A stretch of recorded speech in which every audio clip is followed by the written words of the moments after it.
여러분 반갑습니다. 자봉수 목사의 성경 이야기. 오늘은 25번째로 예수님 공생의 2년차 말씀을 시작하겠습니다. 먼저 예수님 생애 3단계를 다시 한번 정리하면 공생의 이전, 공생의 준비, 공생애로 구분되고, 공생의 이전은 베들레헴에서의 탄생, 애굽으로의 피신, 12살 성전 방문, 나사렛에서의 목수 생활로 구분됩니다. 공생의 준비는 세례를 받으시고 시험을 받으시고 첫 번째 제자를 만나시는 내용입니다. 공생애는 1년차, 2년차, 3년차로 구분되고, 네 번째 유월절에는 십자가 구원 사역으로 이루어집니다. 예수님 공생의 2년차 사역을 정리하면 두 번째 유월절, 그러니까 예수님 공생의 두 번째 유월절에 예수님께서 예루살렘에 가셔서 38년 된 병자를 치유하시고, 마침 이날이 안식일이기 때문에 이때부터 이제 안식일 논쟁이 시작됩니다. 그리고 이제 갈릴리로 오셔서 팔복산에서 12제자를 선택하시고 산상수훈을 말씀하십니다. 그 후에 가버나움에서 백부장의 믿음을 칭찬하시고 백부장의 종을 치유하셨습니다. 그 후에 나인성에 가셔서 죽었던 나인성 과부의 아들을 부활시키시고, 가버나움에서 그라사로 가시는 도중에 풍랑을 만나서 제자들이 위기에 처했을 때 예수님께서 풍랑을 잠잠하라고 말씀하시고 잔잔케 하셨습니다. 그리고 그라사에 가셔서 군대 귀신 들린 자를 치유하시고, 다시 가버나움으로 오셔서 혈루증 여인을 치유하시고, 이때 죽었던 야이로의 딸을, 회당장 야이로의 딸을 치유해 주셨습니다. 일으켜 세워 주셨습니다. 그 후에 나사렛에 가셔서 두 번째 배척을 당하시고 12제자를 파송하셨습니다. 이 예수님 공생의 2년차 사역을 다시 한번 지도로 설명하면, 먼저 예루살렘에 가셔서 38년 된 병자를 치유하시고, 이때가 안식일이었기 때문에 이때부터 안식일 논쟁이 시작됩니다. 그 후에 이제 갈릴리 가버나움으로 가셔서 안식일 논쟁은 계속됩니다. 이 안식일 논쟁은 좀 상세하게 말씀을 드리겠습니다. 그리고 12제자를 선택하시고 산상수훈을 말씀하십니다. 이 산상수훈은 예수님의 그 지상 3대 사역 중에서 가르치시고 선포하시고 치유하시고, 이 세 가지 사역 중에서 특히 가르치시고 교육 사역의 중요 내용이 되겠습니다. 그리고 백부장의 믿음을 칭찬하신 후에 백부장의 종을 치유하셨습니다. 그리고 나인성에 가셔서 죽었던 나인성 과부의 아들을 일으켜 주시고, 그 다음에 이제 가버나움에서 그라사로 가시는 중에 너무나 피곤하셔서 잠을 자고 계셨는데 이때 풍랑이 일어서 매우 위험했습니다. 그래서 제자들이 구원해 달라고 소리쳤습니다. 이때 예수님께서 일어나셔서 풍랑을 꾸짖으셨고, 이에 풍랑은 잔잔하게 되었습니다. 그리고 그라사에 가셔서 군대 귀신 들린 자를 치유하시고, 다시 가버나움으로 가셔서 이제 회당장 야이로의 딸이 위독하다는 말을 듣고 이제 가시는 도중에 12해 동안 혈루증으로 앓았던 그 여인이 예수님의 옷자락이라도 만져야 되겠다 해서 만진 후에 깨끗하게 나왔습니다. 그래서 예수님과의 대화를 통해서 구원을 받았고, 이 과정에 야이로의 딸은 죽었습니다. 그러나 예수님께서 그 회당장 야이로의 집에 들어가셔서 죽은 야이로의 딸의 손을 잡고 달리다 굼, 이 말은 이제 소녀야 일어나라 그 말이죠. 그래서 이제 죽었던 소녀가 일어났습니다. 그 후에 이제 갈릴리 나사렛, 고향 나사렛으로 가셔서 두 번째 배척을 당하십니다. 배척을 당하시고 12제자를 파송하셨습니다. 예수님 공생의 1년차, 2년차 갈릴리 사역을 말씀드리면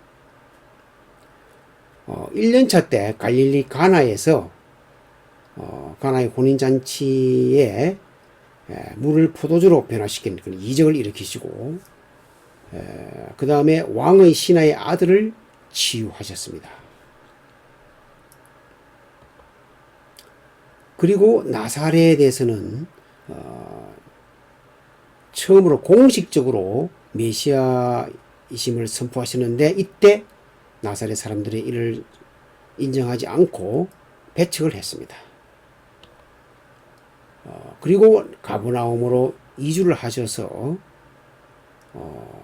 네 제자를 부르시고, 이제 베드로, 안드레, 야고보, 요한, 그렇죠? 네 제자를 부르시고, 그 다음에 치유 사역으로 귀신을 쫓아내고 베드로 장모의 열병을 고쳐주시고 나병 환자와 중풍 병자를 치유하셨습니다. 이와 같은 것이 모두 1년차 사역이 되겠습니다.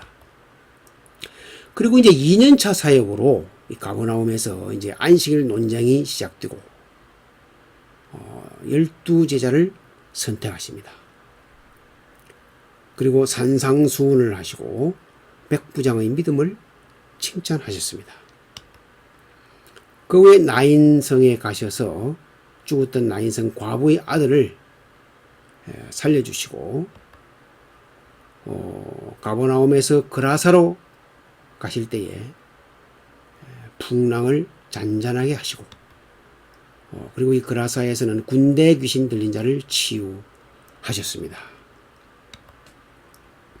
다시 가버나움으로 가셔서는 그 혈루증 여인을 치유하시고 또 죽었던 야이로의 딸을 일으켜 세워 주셨습니다. 그 후에 다시 나사렛으로 가셔서 두 번째 배척을 당하시고 그 다음에 12제자를 파송하셨습니다.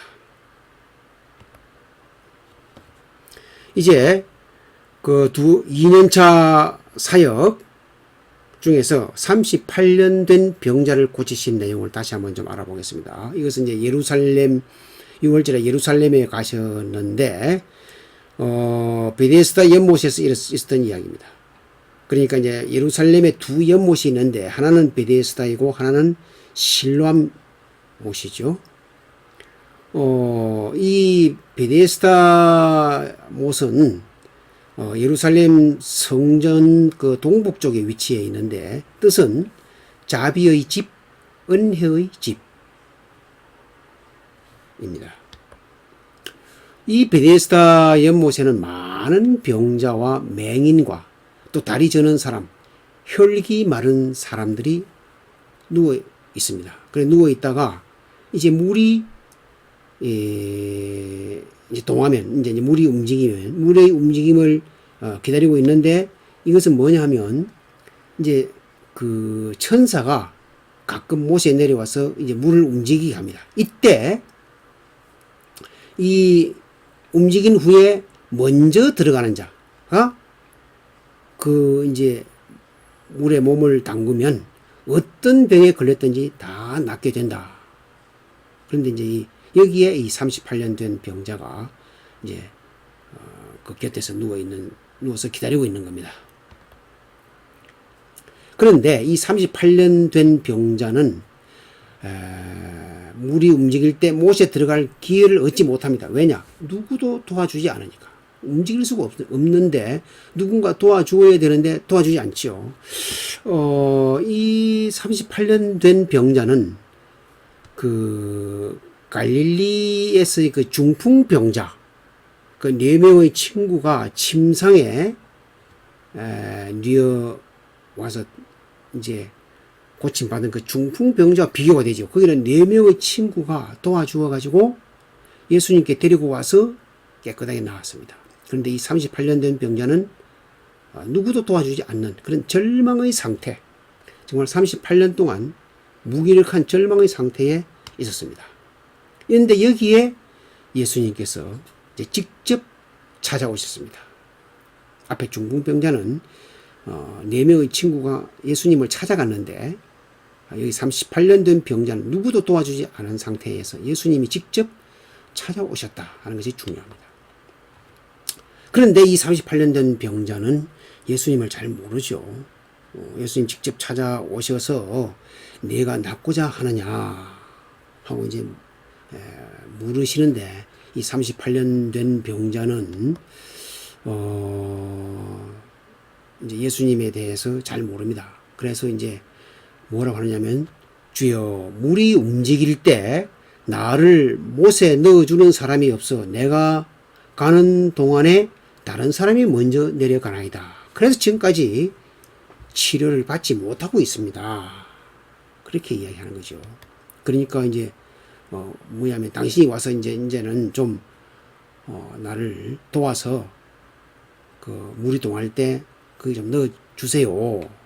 그러니까 이제 예수님은 치료의 보조자 정도, 그 도움을 좀 주는 정도로 생각을 했죠. 그런데 예수님께서 말씀하십니다. 일어나 네 자리를 들고 걸어가라. 바로 이렇게 말씀하시죠. 이때 능력이 나타납니다. 능력이 나타나니까 이 38년 된 병자가 바로 직감적으로 그 능력을 체험하죠. 그래서 예수님 말씀에 순종합니다. 뭐냐면은 일어나라 하니까 저 못 일어납니다. 이렇게 이야기하는 게 아니고 이제 그 예수님을 치료자, 구원자로 인식하게 됩니다. 치료의 앞에는 치료의 보조자 정도, 일어나는데 도와주는 정도, 도와주는 사람 정도로 생각했는데 말씀을 듣는 순간에 일어나 네 자리를 들고 걸어가라. 이 말씀을 듣는 순간에 바로 치료자 그리고 구원자로 인식을 하게 됩니다. 그래서 순종하죠.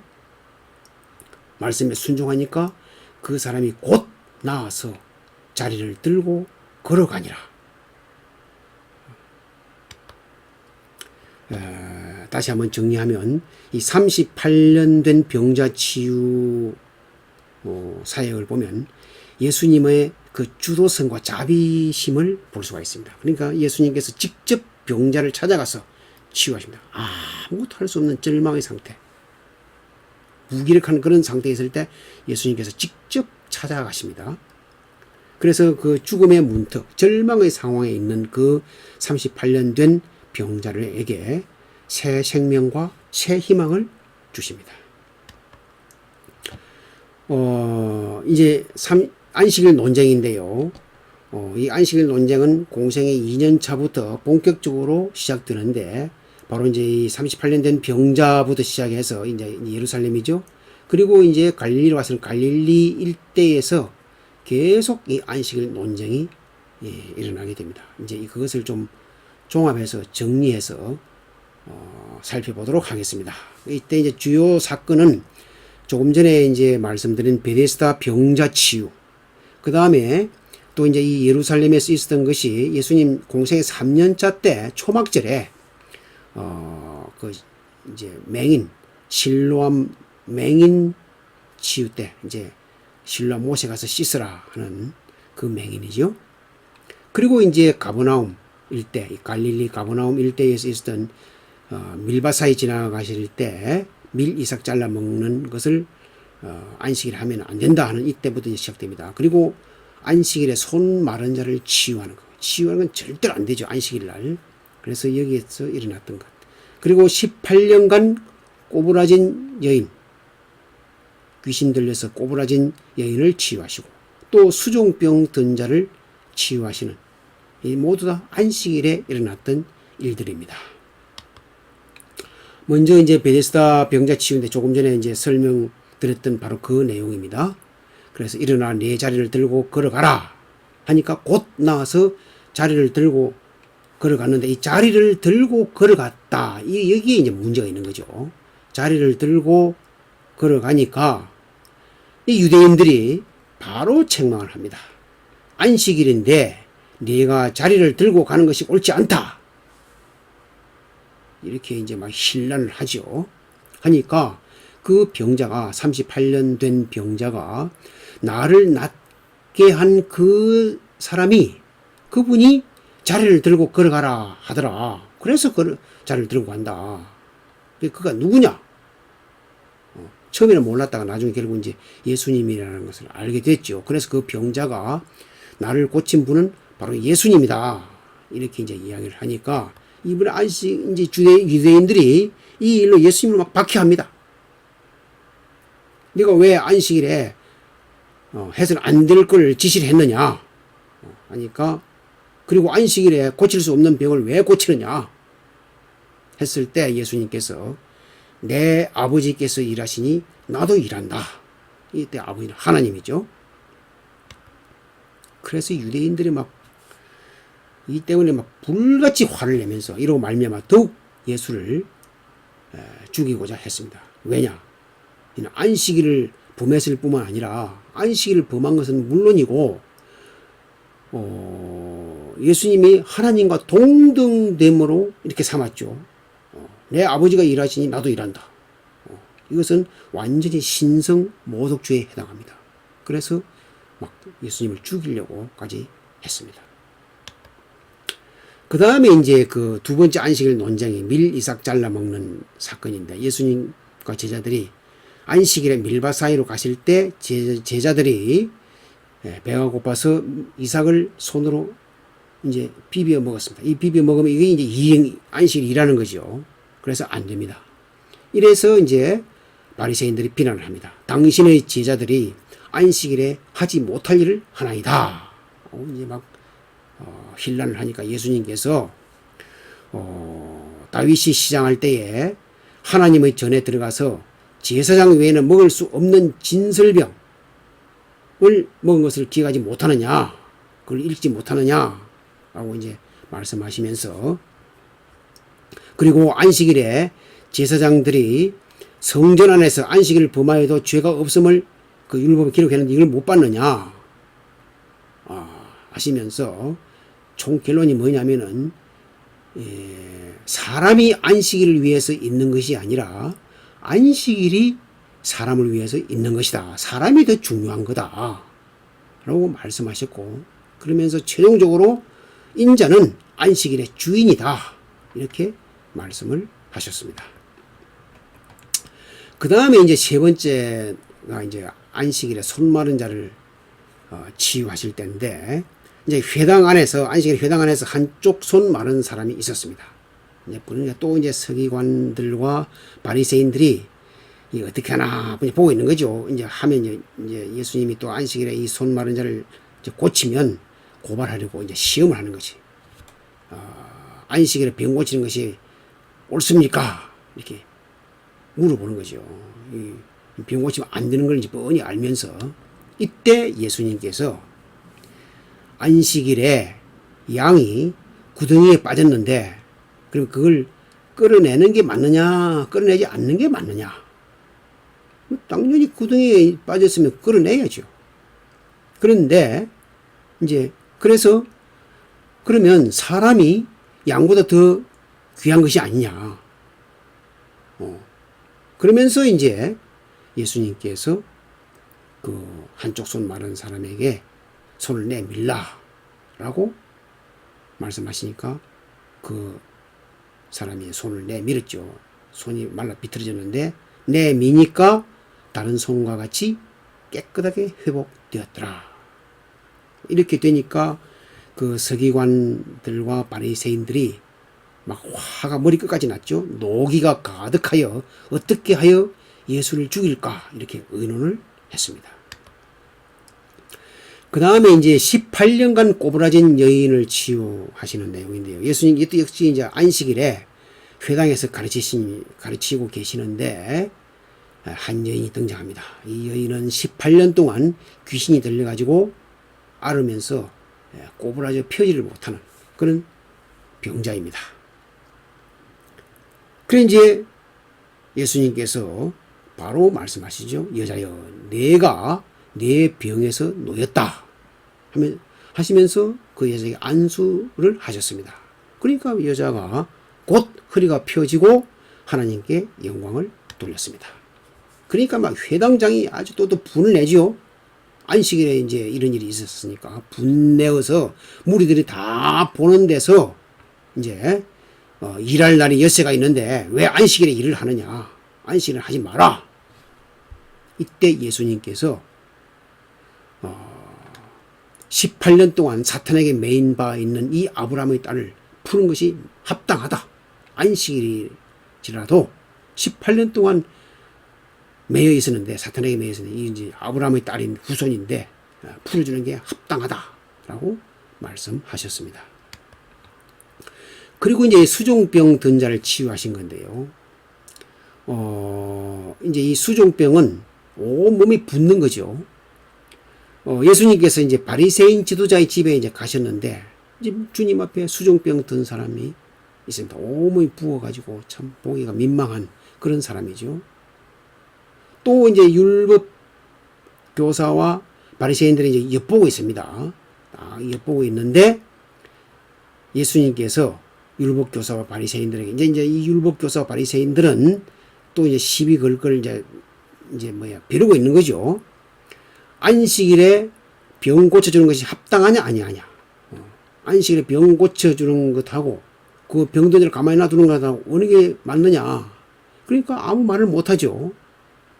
지금 그 수종병 든 자가 막 온몸이 부어가지고 보기가 민망할 정도로 되어 있는데, 그래서 잠잠한데 이때 예수님께서 그 수종병 든 사람을 데려다가 고쳐서 깨끗하게 고쳐서 보내십니다. 그러면서 다시 한번 말씀하십니다. 너희들 중에 아들이나 소가 우물에 빠졌는데 안식일이라도 곧 끌어내지 않겠느냐 말이야. 그런데 사람이 지금 이런 상황인데 안 고쳐주면 어떻게 할 거냐 이렇게 말씀하십니다. 그리고 이제 실로암 맹인 치유인데요. 이것은 이제 예수님께서 공생의 3년 차에 그 예루살렘에서 있었던 겁니다. 이제 날 때부터 맹인된 사람이었는데, 이제 예수님께서 그 땅에 침을 뱉어서 진흙을 이겨가지고 그 맹인의 눈에 바르십니다. 그리고 실로암 못에 가서 씻으라. 그래서 이제 맹인이 시킨 대로 가서 실로암 못에 가서 씻어가지고 밝은 눈으로 왔습니다. 그런데 이제 또 하필 이날이 또 안식일입니다. 그러니까 바리새인들이 치유한 그보다는 안식일이 더 중요한 거예요. 그래서 안식일을 지키지 아니하니